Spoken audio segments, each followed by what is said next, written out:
Estamos de vuelta, sí, estamos de vuelta, ¿no? Estamos de vuelta. Sí. Y ahora sí tenemos la presencia de nuestro invitado del día de hoy, Andrés Di Tella. Le damos la bienvenida. ¿Cómo estás? ¿Cómo te trata este momento? Bien, muy bien. Anoche tuvimos el estreno de la película en la sala Lugones, que es un poco una especie de templo del cine, entonces era como pasar la película en misa.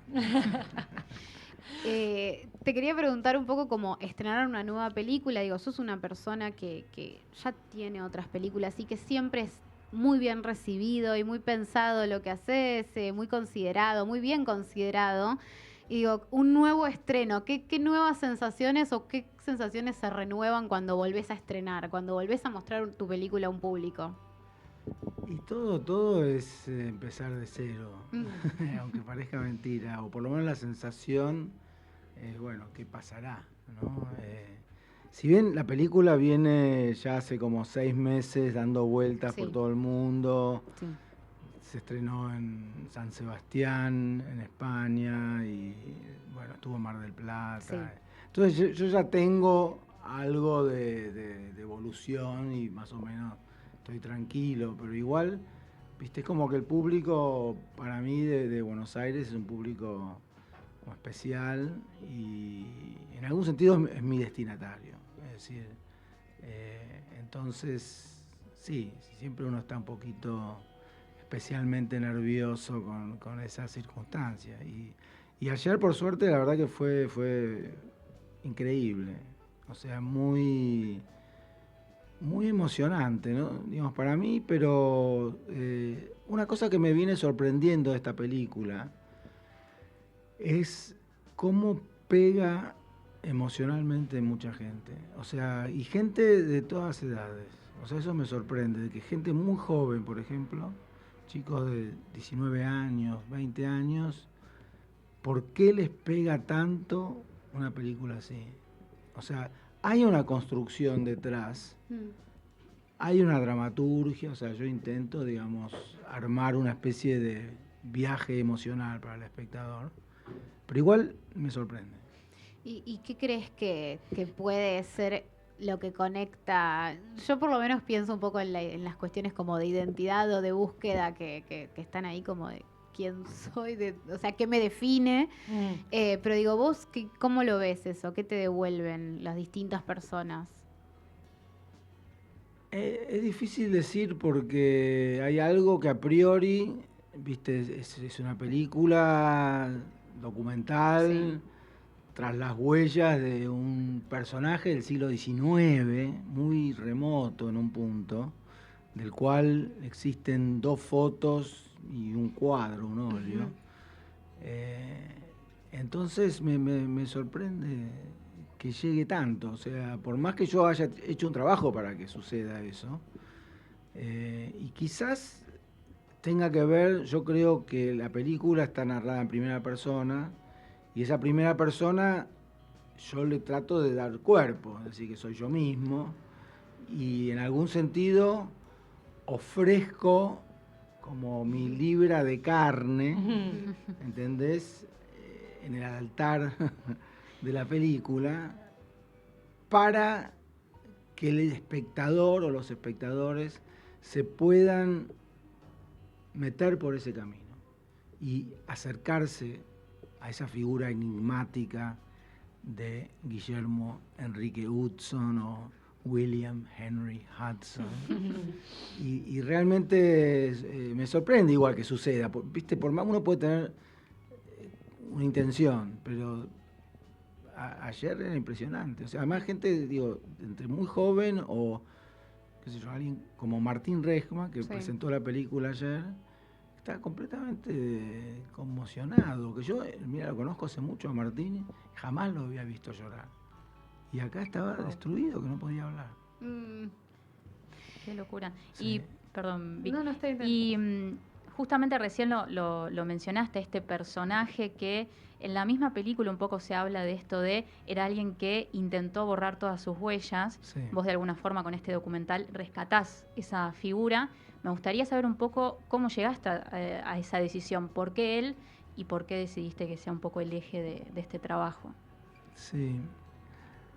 Creo que en realidad yo quería hacer un viaje, ¿no? Todos queremos ir de viaje. Sí, pues claro. Hacer un viaje por las rutas de La Pampa y los caminos de un territorio que a veces se ha caracterizado como vacío, ¿no?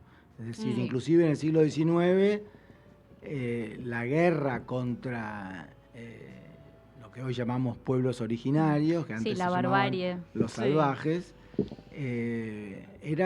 fue llamada la conquista del desierto, es un lugar donde no hay nadie. Claro. Bueno, pero a la vez yo siento que es un lugar que está lleno de historias, lleno de simbología, o sea, de valor simbólico, como si fuera sinónimo con la Argentina, La Pampa, la Argentina, como lo mismo. Y bueno, me puse a investigar y me acordé de Hudson, porque yo lo conocía. Hoy Hudson es un personaje completamente olvidado. Es decir, fue un gaucho argentino, a pesar de su nombre, nacido en Argentina, vivió haciendo tareas de gaucho, esquila de ovejas, arriando ganado, poniendo alambrados, hasta los 33 años. Y de pronto a los 33 años se sube a un barco casi sin avisarle a nadie más que a un hermano. La narrativa de ficción del personaje. Claro, sí. Y se va a Inglaterra. Yo sospecho, aunque nunca lo dice, con el sueño de convertirse en naturalista. Él había leído a Darwin, era un fanático de la naturaleza, en particular de los pájaros, tenía una memoria infernal. Y sin embargo, claro, en Inglaterra dijeron, pero usted ni siquiera fue al colegio, ¿de qué está hablando? Y entonces la pasó muy mal durante muchos años y ahí empezó a escribir como periodista primero y empezó a escribir sobre la Argentina, sobre su experiencia de la Argentina, sobre la Pampa, pero su Pampa, ¿no? Y bueno, ya muy viejo, lo reconocen, tiene su primera lectora, que es interesante, es Virginia Woolf. Virginia Woolf es la que lo descubre allá y de pronto lo consagra. Entre ella, Joseph Conrad y otros escritores muy importantes dicen, este es un genio. Y se muere enseguida, a los 4 o 5 años de esa consagración. Inclusive le ponen el gobierno un monumento en Hyde Park, o sea que en el centro de Londres hay un monumento a Hudson. O sea que llegó una especie de momento de fama terrible y unos pocos años después llega a la Argentina Rabindranath Tagore, que era un poeta, filósofo hindú que llega a la Argentina invitado por Victoria Ocampo y un periodista de La Nación, cuando baja del barco, le pregunta ¿qué sabe de la Argentina? Imaginando que no iba a saber nada el hindú. Y el tipo dice, sé todo, porque soy lector de Hudson. ¿De quién? Fantástico. Nadie sabía quién era Hudson acá. Entonces, bueno, después empiezan a averiguar quién es el único que sabía, Jorge Luis Borges. O sea, tiene la primera reseña en inglés Virginia Woolf, la primera reseña en castellano Jorge Luis Borges. O sea, tenía lectores. Pero después se importa, se traduce a Hudson al argentino, se argentiniza de vuelta a Hudson y se vuelve como una lectura obligatoria en la escuela, claro, y al punto que le ponen el nombre a un pueblo, claro, que es Guillermo Enrique Hudson. Y la paradoja de la historia es que hoy ha sido completamente olvidado en Inglaterra, completamente olvidado en Argentina, y hay algo de, si querés, de justicia poética, en que su nombre se ha convertido en un lugar, ¿no? Él ya no es más el escritor aquel, sino un lugar. Y lo cual tiene que ver, porque su literatura y todo lo que él escribió es sobre un lugar, La Pampa. Te quiero hacer una pregunta porque te leí en una entrevista hablar de cierta comodidad tuya con la idea del film ensayo y a veces me parece que puede haber como un cierto prejuicio de que el cine que es un cine de ensayo es un cine sin forma o con una no forma o una no búsqueda de estructura y te escucho hablando de tu intención, de lo que querías generar o lo que De querías su contar, dramaturgia, ¿no? de la Como- dramaturgia, exactamente. claro. Entonces, me gustaría conocer más cómo es tu trabajo con este tipo de cine más ensayístico. Sí, a mí me gusta el género, me gusta ensayo en el sentido también de ensayo y error, ¿no? Como algo que te permite probar, buscar, descubrir. Y esa misma forma que puede parecer un poco deshilachada, también te da mucha libertad. Y en el fondo este es un diario de viaje. Ese sería como el género más específico. Dentro de, sí, yo me identifico con el género de ensayo, pero también es una forma, ¿no? Entonces, hay una forma que parece que es todo un poco accidental, un poco casual, un poco deshilachado, y por debajo hay toda una construcción de esta dramaturgia, que son meses y meses de montaje, de probar esto, a ver cómo funciona. Entonces están las dos cosas, o sea, me gusta que parezca que no tiene forma, pero creo que tiene una forma secreta. No, Ok, perdón. Está bien, está bien. Te quería preguntar también sobre algo que también te leí decir, que es esto como de no buscar un resolver algo. Y también me interesaba eso, como la búsqueda que no tiene como su núcleo, el ofrecer como una respuesta, una conclusión, algo acabado o algo cerrado, sino quizás la exposición del misterio, pero el misterio Claro, el valor ahí, del... ¿no? Como te quería preguntar un poco por eso también, por esa búsqueda narrativa.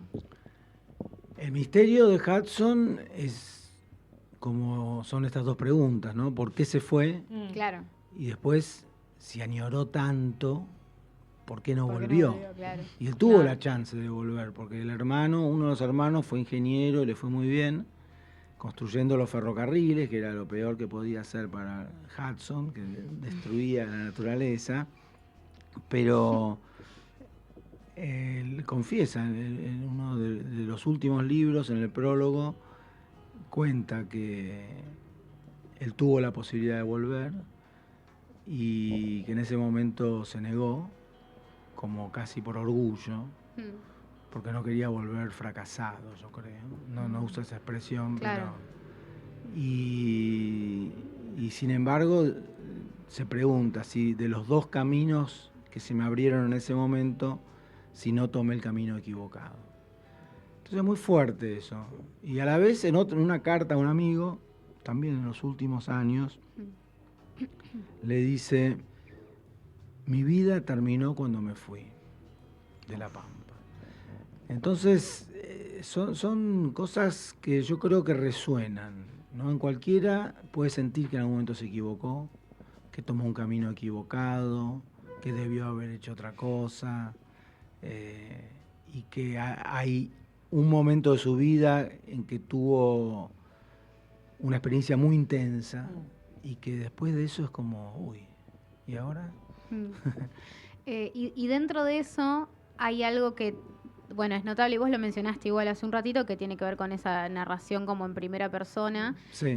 Me preguntaba un poco, no solamente por esta película en particular, y desde qué lugar lo buscaste esa voz, sino también en el sentido de que hoy hay muchas películas en el cine argentino que también trabajan con archivo personal o que trabajan a partir de lo propio.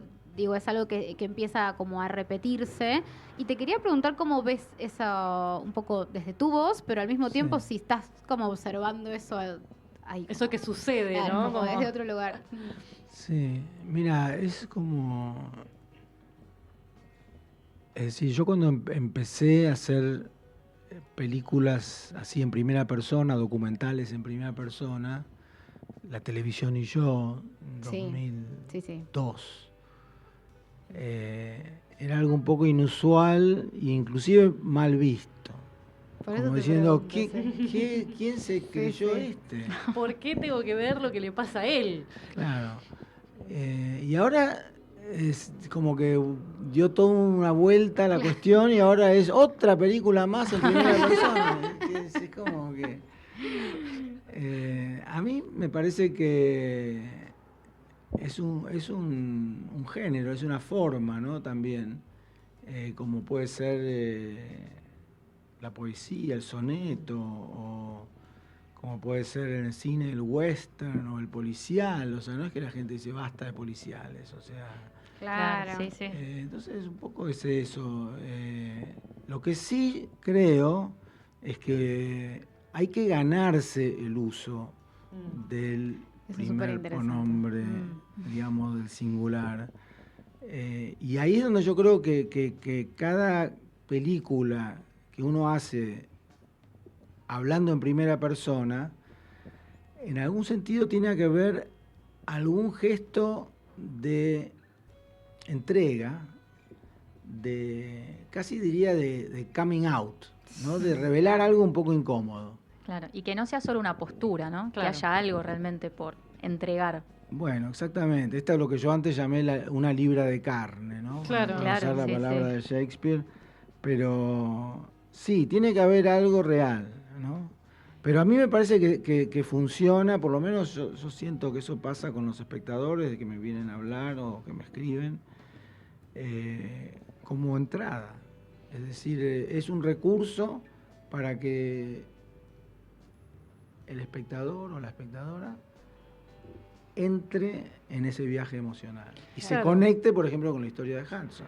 Pensaba en eso que justamente planteabas en un principio, como esta idea de es un personaje que tal vez históricamente está muy lejos nuestro, si Sí. lo pensamos desde épocas, pero hay algo ahí que lo trae al hoy, que es ese personaje, ese personaje voz dentro de la película, Claro. que lo que está haciendo es traerlo de alguna manera a, bueno, me interpela en este momento Sí. este personaje de alguna Sí. forma. Me parece que la primera persona muchas veces lo que puede lograr es eso, pero sí me parece interesante pensarlo en, bueno, cuándo está sirviendo para realmente interpelar o realmente generar algo, Sí. y cuándo es porque yo tengo ganas de, no sé, ser un poco protagonista. Yo No sé no si te lo creo que sea- preguntás desde ese lugar. Sinceramente no veo casi ningún caso de ningún documentalista donde suceda eso. La verdad que no. Me parece que es un prejuicio. O sea, La idea de la primera persona, sí, digamos. Sí, porque inclusive yo más bien tiendo a pensar al revés. Es decir, ¿qué le pasa a este que no cuenta por qué hizo la película? Está bueno eso. ¿Por qué se quedan afuera como si no tuvieran nada que ver? ¿Por qué tienen que borrar con el codo lo que escribe con la mano? ¿Por qué finge que está ofreciendo una ventana Observador al no mundo? participante. Y muchas veces va un equipo de cine a un lugar remoto a filmar a un personaje escondido en el medio de la nada. Y lo que está sucediendo, el documental tiene que registrar lo que está sucediendo. O sea, hay algo muy lindo de que pasan cosas. Entonces, bueno, o sea, en ese caso, lo que está pasando es que hay un equipo que vino a ese Claro. lugar remoto. Eso es lo más importante. Es un encuentro siempre el documental. Y a mí lo que me gusta del documental es eso del descubrimiento también, ¿no? De que está abierto, o uno como documentalista tiene que estar abierto al descubrimiento, a quemar los papeles. Lo que uno tenía previsto, si se queman los papeles, es una bendición, ¿no? Y entonces pasa otra cosa. Pasa algo que no es lo que vos esperabas. ¿Puedo sacarte un segundo de esta película? Porque quiero mencionar un poquito Ficción Privada, que es una película que amé en su momento y bueno, nada, por X motivo, no sé cuál, no pudimos conversar en ese momento de esa película y quería saber un poco si hay un recorrido más posible para esa película o si estás como muy enfocado o si Ficción Privada se puede ver en algún lado, se va a poder volver a ver, digo... ¿Cómo te llevas con las películas que ya hiciste, que ya cumplieron su momento por ahí y ahora estás como en un nuevo estreno? Mira, las películas como que nacen y renacen permanentemente, ¿no? Ahora en este momento, por ejemplo, hace un mes y pico, que está en la plataforma Movie, si puedo hacer del chivo. Sí, obvio. Sí, por supuesto. Y bueno, de golpe, viste, me llegan miles, Claro. literalmente miles, o sea, de mensajes y por esa nueva vida de la película que se estrenó en el 2019. Entonces, no, 2019 no, 2021, perdón. En plena pandemia se estrenó, o 2020. La filmé en 2019, se estrenó en 2020 en plena pandemia. Claro. Acá dice 2019, pero debe ser porque por Sí, ahí porque alguna fue a los proyeccional. festivales, Claro, sí, Mar del Plata, Empezó San el Sebastián. recorrido. Claro. Y eso es muy lindo, la verdad. Como, además, lo bueno es que yo ya me estoy olvidando de la película. Claro. Entonces, las cosas que me cuentan son como, vuelven a ser novedades, no sé, ¿no? Porque Y- realmente me pasa que me olvido. Esa película aparte tiene como un archivo propio que es increíble, digo, toda la cuestión de las cartas. Me gustaría preguntarte por ese archivo en relación a vos, por fuera de la película, digo, tu contacto con ese archivo personal, ¿cómo es? Digo, ¿volvés a visitar esas cosas que son, no sé, de familia tuya, como las cartas, los objetos, las cosas? Digo, ¿cómo es tu vínculo con esas cartas o esos archivos? No, es un vínculo muy difícil. O sea, yo esa carpeta, Increíble. Con Yo las- si no vieron la película, veanla porque es hermosa. Yo porque la amé. se trata de las cartas que se escribieron mis padres desde los años 50, 60, 70, y que cuando murió mi mamá, ya hace más de 20 años, mi papá me entregó esa carpeta con las cartas que él había rescatado, que se habían escrito entre ellos, sobre todo cuando eran más jóvenes. Y yo no lo pude leer, o sea, no lo pude leer durante años, y cuando se murió mi papá, hace unos años, ahí me acordé de la carpeta y la agarré. Igual me costó mucho volver a leerla, porque sobre todo como las tenía mi papá, había más cartas de mi mamá, ¿no? Claro. Y algunas cartas son de la época que por ahí se están medio separando o peleando, y nada, es duro. Y los reclamos que hace mi mamá o planes, le cuenta planes. Entonces es muy fuerte pensar que una persona que murió hace años tiene planes, ¿no? Es como que está viva en ese momento. Y yo creo que en las películas, o sea, esa película, yo pongo dos actores que son Julián Larquier y Denise Grossman, que hace de mis padres, ¿no? Leen las cartas, pero también yo un poco registro la vida de ellos, un poquito. Sí. Y ahí ellos como que también tienen su propia reflexión sobre las cartas y cómo las cartas les influyen a ellos. O sea, ese proceso saca cosas a la luz de la propia relación entre ellos, que son o eran pareja en la película. Claro. En la vida real, perdón. Entonces ahí hay algo que pasa. Y después hay un detalle que ahora volvió como a la luz, que hay unas cartas que nos escribimos con mi papá cuando murió mi mamá. Unas cartas bastante largas me escribió él. Y yo le pedí a mi amigo Edgardo Kosarinsky, Sí. ¿no? El gran Sí, claro. cineasta y escritor que acaba de morir hace unos días, que encarnara a mi papá. O sea, me pareció que él, digamos, lo conocía a mi papá, lo conocía a mi mamá. Era uno de los pocos que quedaba de ese mundo, ¿no? Que muchos ya murieron. Y además era un gesto como decir, es mi padre artístico, Claro. en algún sentido. Él no le gustaba esa expresión porque odiaba que le digan maestro, esas cosas, era colega, amigo. Pero un poquito eso, y además, entonces yo, filmaciones que tenía de mi papá, hice algo medio loco, que es ponerlo Edgardo en el mismo lugar donde había estado mi papá, y si yo estaba en el plano, yo me ponía ahora, 20 años después, como todo un ritual medio psicomágico, Total. que me sirvió para hacer la película, no sé, yo sentía que tenía que hacer eso. Y ahora que se murió Edgardo, que fue muy duro, Sentí también como si se hubiera vuelto a morir mi papá. ¿Viste? Había algo. Y me pasó anoche algo que lo iba a decir, al final no lo dije. Edgardo siempre veía mis películas, siempre escribía cosas muy lindas. O sea, siempre. O sea, veía una película y a la noche me mandaba una carta larguísima sobre la película. Y esta película no la veo. Y siento que la película Mixtape La Pampa Sí. está incompleta, porque él no la vio. Pienso mientras hablas en esto de las cartas, como esas cosas que están como claramente muy presentes no sé, en tu forma de comunicarte a través de la escritura con estas personas, con tu alrededor, que es algo muy singular y que genera como un archivo para el futuro que es muy especial también. No sé, digo, eso viene de tu familia, pero vos lo prolongás también en el tiempo, eso de escribir cartas a las personas.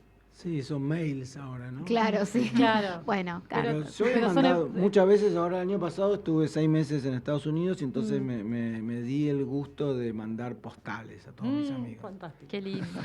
Que tardaban como 2 meses en llegar, es ridículo. Claro, no tiene sentido hoy por hoy comunicarse solo de esa manera con lo demás, pero hay algo del objeto igual, Sí, que claro. es distinto. La Sí. gente se volvía loca cuando recibía la postal. Pero aparte de la enunciación, de la escritura, Sí. pienso en eso, sobre todo porque aparte teniendo en el trabajo, volviendo a la película, digo, el trabajo de la voz en off, Ujú. la escritura de esa voz, digo, hay algo de pensar en esa forma de enunciar que me parece que hay algo tuyo que... Sí, a mí bueno, yo soy un poco un escritor frustrado, tengo un par de libros, o sea, tan frustrado, ¿no? Pero, y ahora me volqué en los últimos tiempos a escribir, estoy como con 2 libros entre manos, y siempre me interesó la relación de la literatura con el cine, y la literatura como fuente de inspiración del cine. Para mí, por ejemplo, yo hice una película sobre otro amigo, que es Ricardo Piglia, se llama 327 cuadernos, que, bueno, yo digo, sin que sea una provocación, que mi mayor influencia cinematográfica fue Ricardo Piglia. O sea, por todo lo que aprendí con él, leyéndolo y todas esas charlas, más allá de que yo siempre también le pasaba mis películas en proceso y bueno, él me hacía devoluciones. Entonces yo busco mucho, sí, en la literatura. Es como, para mí hay algo, si se quiere, de la literatura que el cine no llega.